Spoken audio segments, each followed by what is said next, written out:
Gupit tayo ng barbers mga kasalon. So, si tatay ay gusto niya ay hindi masyadong maiksi, pero pa-barbers lang ang gusto niya.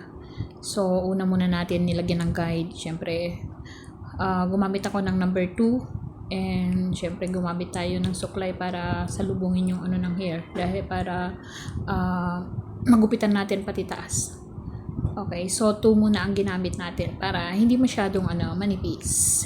Gumawa muna tayo lagi ng guide. Kapag nagugupit tayo sa lalaki, lagi tayo gagawa muna ng guide doon sa taas. Kung hanggang saan yung pinakamaiksi ng hair niya. Ayan, saka natin ngayon ayusin. Ang gamit ko ngayon ay clipper and suklay.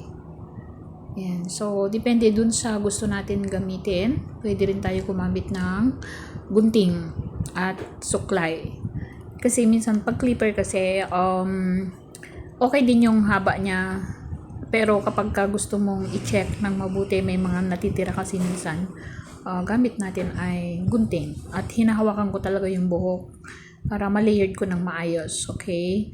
Kahit lalaki, pwede natin hawakan yung buhok niya para sigurado tayo na pantay.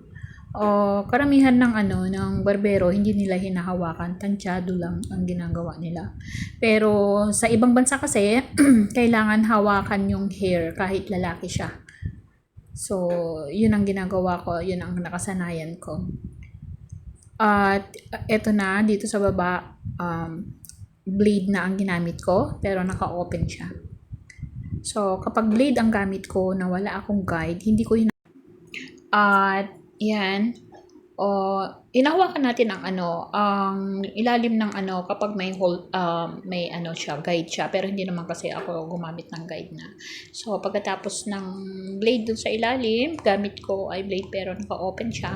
Ayan, mag-cleaning na tayo. Ayan, so, ginagamit ko ay blade mismo. Yan, ito na yung outcome ng buhok na gusto ni tatay. Natuwa naman siya. Regular customer na to, pero laging kalbo ang gusto niya noon, pero ngayon ayaw niya ng kalbo. So, ito na yung outcome ng ating gupit. Okay mga kasalon?